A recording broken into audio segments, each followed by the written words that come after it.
pleasure that my wife and I join you here today as we witness Canadians coming together in a renewed sense of national pride, unity, and hope. I would like to acknowledge that we are gathered on the unceded territory of the Algonquin and the Anishinaabe people. This land acknowledgement is a recognition of shared history as a nation, while continuing to deepen my own understanding. It is my great hope that in each of your communities and collectively as a country, a path is found toward truth and reconciliation in both word and deed. This is my 20th visit to Canada, spread over the course of more than half a century, and my first as sovereign. As I've said before, every time I come to Canada, a little more of Canada seeps into my bloodstream, and from there, straight to my heart. I've always had the greatest admiration for Canada's unique identity, which is recognized across the world for bravery and sacrifice in defense of national values and for the diversity and kindness of Canadians. To the First Nations, Inuit and Métis peoples, you have welcomed my family and myself to your traditional lands with great warmth and hospitality, for which I am humbly grateful. This year, we mark the 80th anniversary of VE Day and VJ Day. On Juno Beach, at Dieppe, on the Somme, at Beaumont-Hamel, at Ypres, and on Vimy Ridge. At those places and many others, forever etched into our memories, Canadians fought and died alongside our closest allies. Aujourd'hui, je vois des élus venant d'un bout à l'autre du Canada, de Saint-Jean's à Terre-Neuve et Labrador, de Victoria en Colombie-Britannique et d'Arviat au Nunavut. Je vois des gardiens des droits et libertés garantis par la Charte canadienne. En tant que roi, je tiens à vous remercier de vous mettre au service de vos compatriotes, d'un bout ou l'autre de ce grand et beau pays. You speak for your communities, representing an incredible richness of cultures, languages, and perspectives. We owe it to this generation and those who succeed us to think and act for the greater good of all. While the world faces unprecedented challenges, generating uncertainties across the continents with regards to peace and stability, economics and climate change, your communities have the skills and determination to bring a wealth of solutions.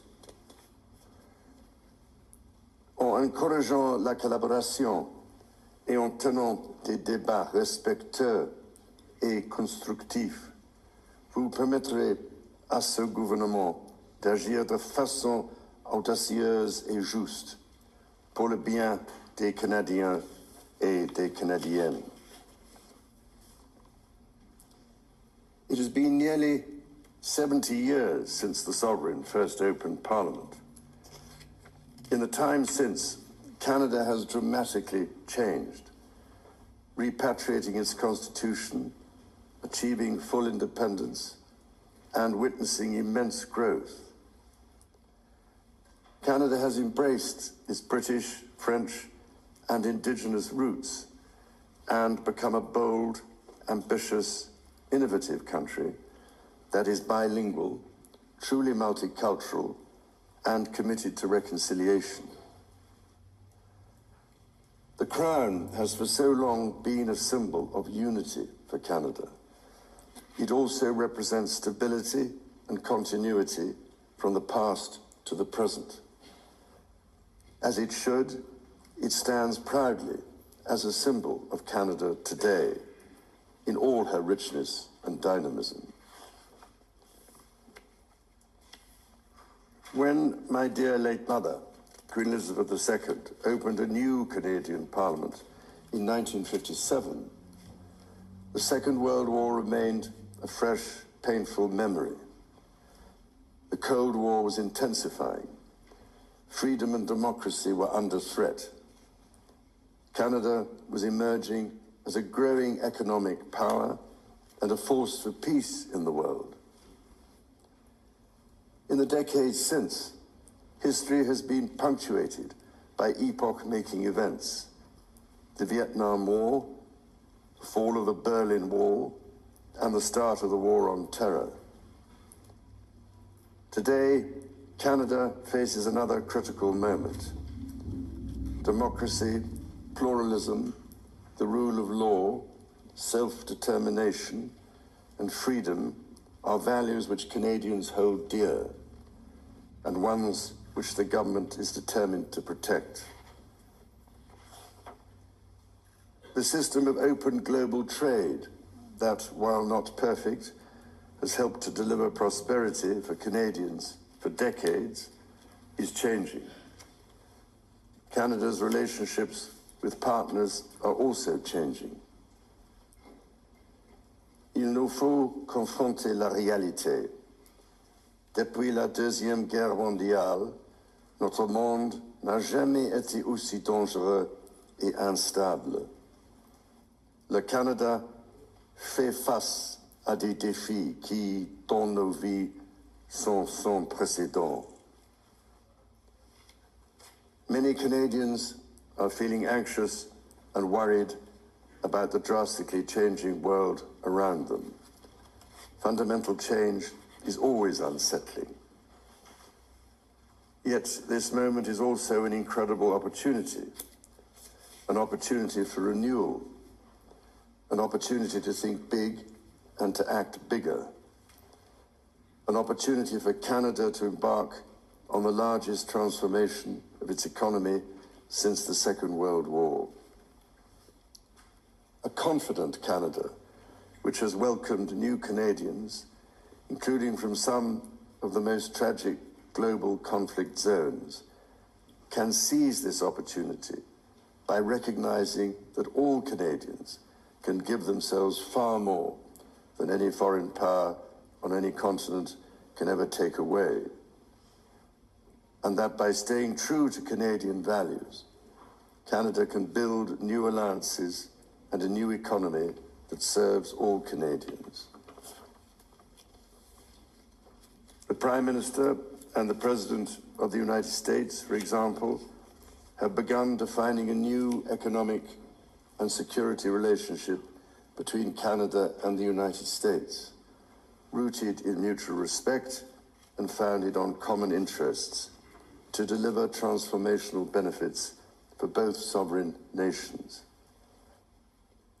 Simultanément, le gouvernement œuvre à renforcer ses relations avec des partenaires commerciaux et des alliés fiables. Sachant que le Canada possède ce dont notre monde a besoin et défend les valeurs que ce monde respecte.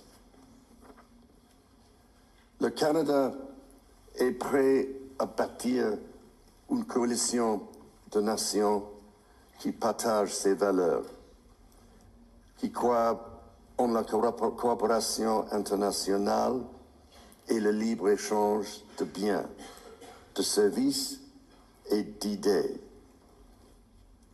Dans ce monde nouveau, qui évolue à un rythme frénétique, le Canada tracera la voie à suivre. La démonstration en sera faite dès juin, quand le Canada présidera le sommet du G7.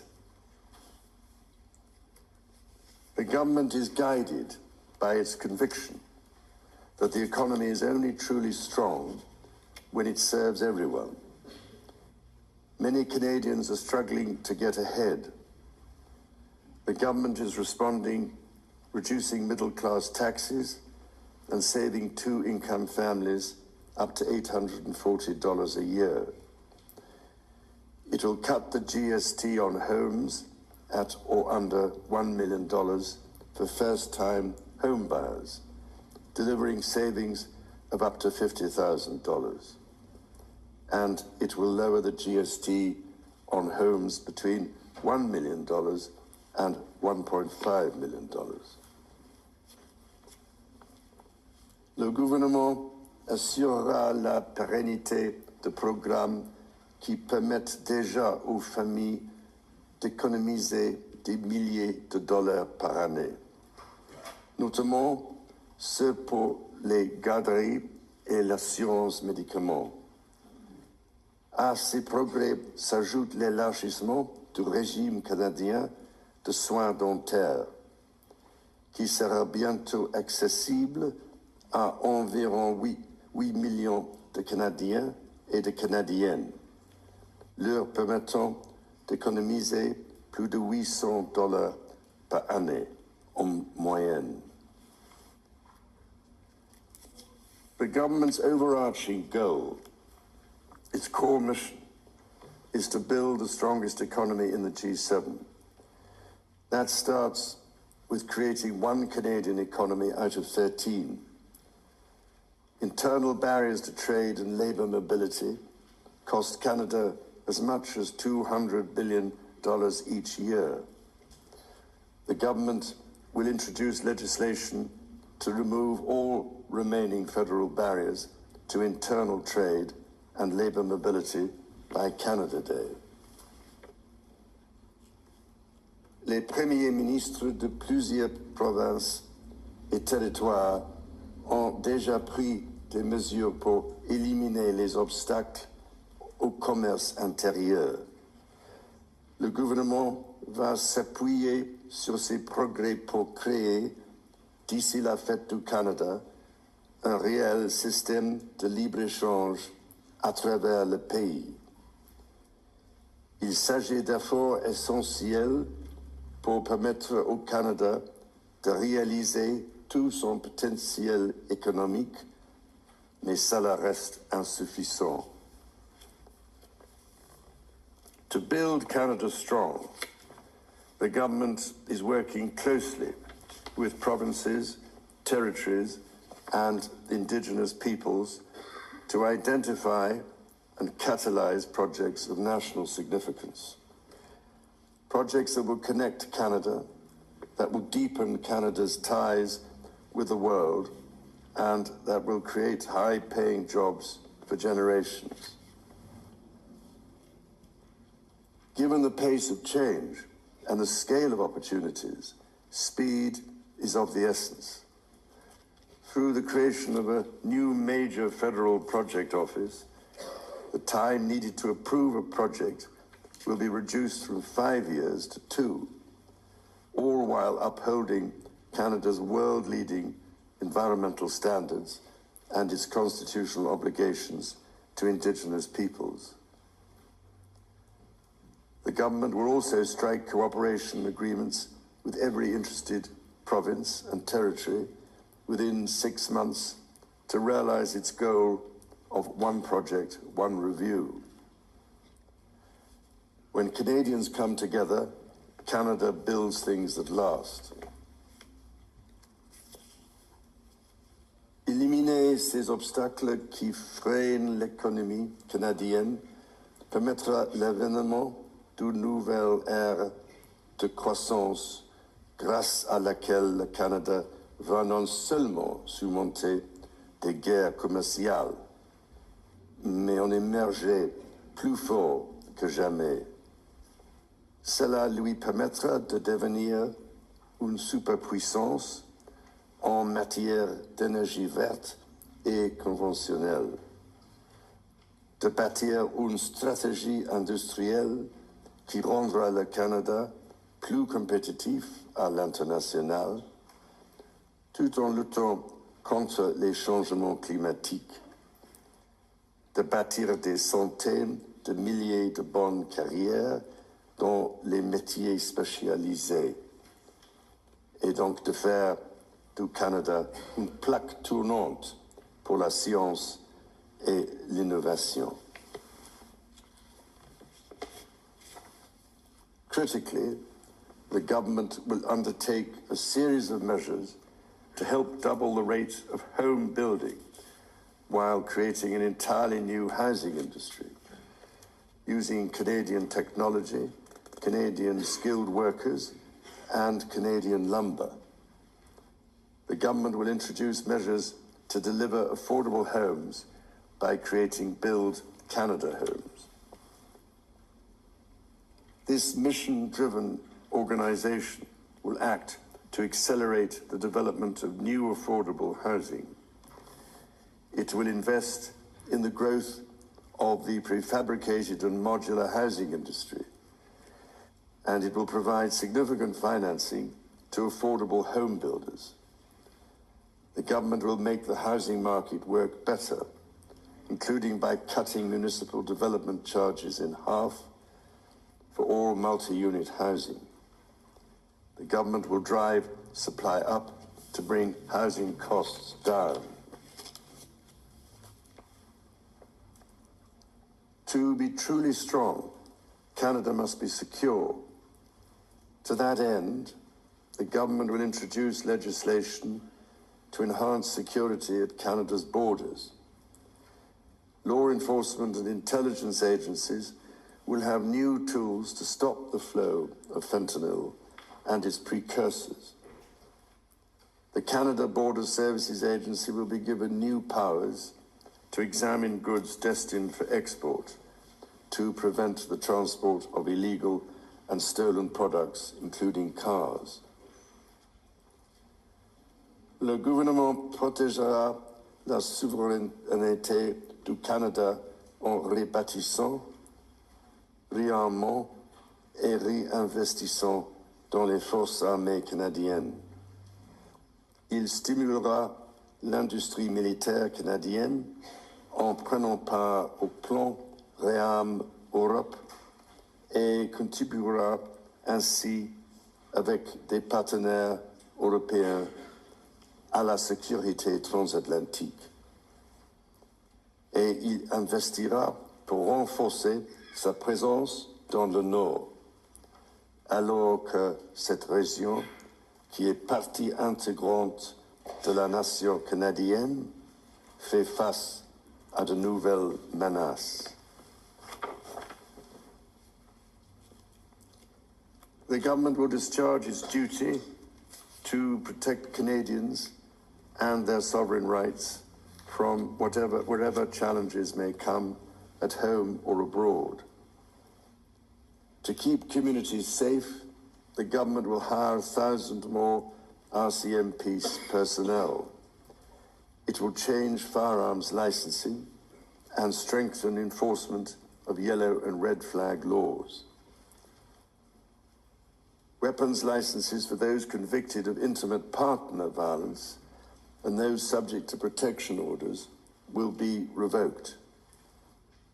Through the deployment of scanners, drones, and helicopters, additional personnel, and canine teams, the government will stem the tide of illegal guns and drugs across the border. It will take these steps while protecting the rights of law-abiding gun owners and Indigenous peoples' long-standing hunting traditions. The government will bring a renewed focus on car theft and home invasions by toughening the criminal code to make bail harder to get for repeat offenders charged with committing these crimes, along with human trafficking and drug smuggling. During this time of great change, Canadians are uniting behind what makes Canada unique.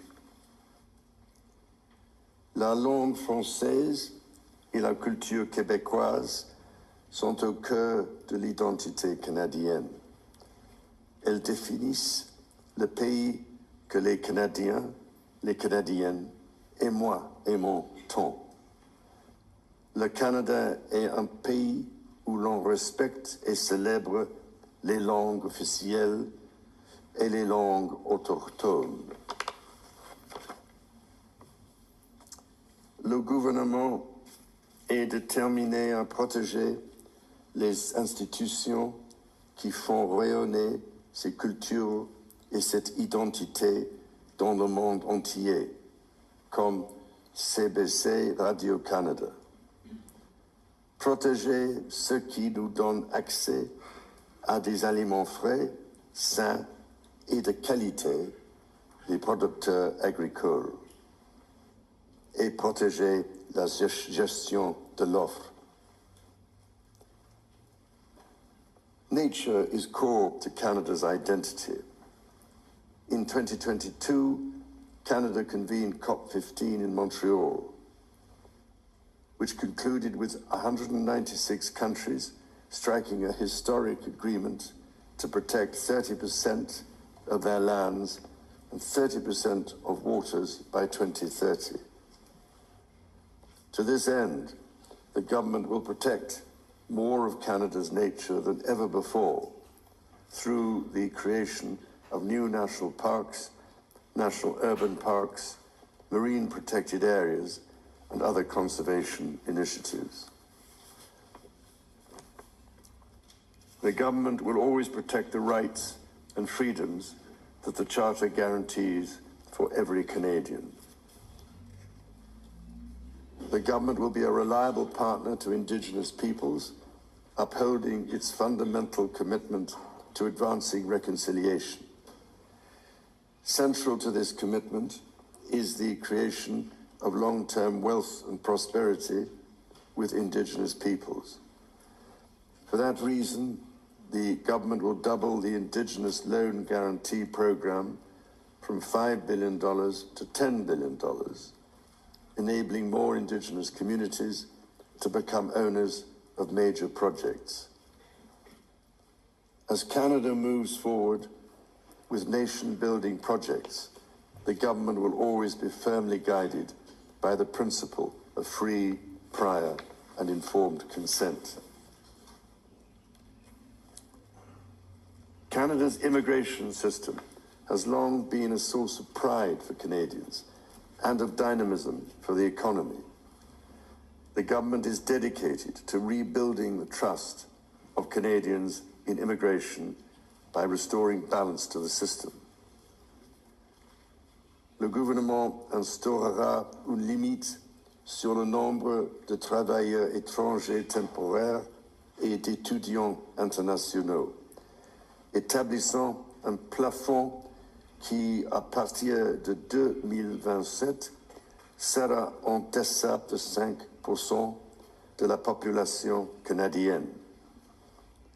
Simultanément, il attirera les meilleurs talents dans le monde pour bâtir l'économie. Et il fera savoir aux Canadiens et aux Canadiennes qui travaillent à l'étranger que s'ils songent à revenir au pays, il n'y a pas de moment plus propice pour le faire. Dans toutes ces actions, le gouvernement sera guidé par une nouvelle discipline fiscale. Dépenser moins pour que les Canadiens puissent investir plus. Day-to-day government spending, the government's operating budget, has been growing by 9% every year. The government will introduce measures to bring it below 2%. Transfers to provinces, territories, or individuals will be maintained. The government will balance its operating budget over the next 3 years by cutting waste, capping the public service, ending duplication, and deploying technology to improve public sector productivity. In parallel, the government will take a series of measures to catalyse new investment, to create better jobs and higher incomes for Canadians. The scale of the government's initiative will match the challenges of our times and the ambitions of Canadians. Honourable Senators, members of the House of Commons, when my dear late mother addressed your predecessors 7 decades ago, she said that in that age and against the backdrop of international affairs, no nation could live unto itself. It is a source of great pride that in the following decades, Canada has continued to set an example to the world in her conduct and values as a force for good. À vous et à l'ensemble du peuple canadien, mon épouse et moi-même adressons nos sincères remerciements pour cet accueil des plus chaleureux. As the anthem reminds us, the true North is indeed strong and free.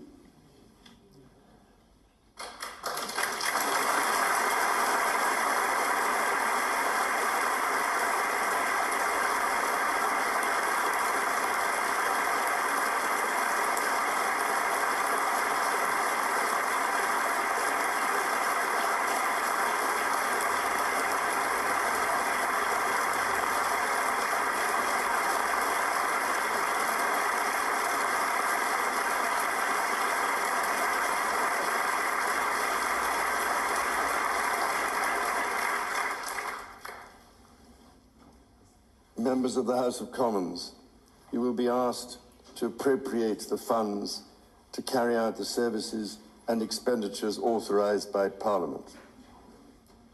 May you honour the profound trust bestowed upon you by Canadians. And may God bless and guide you in all your duties.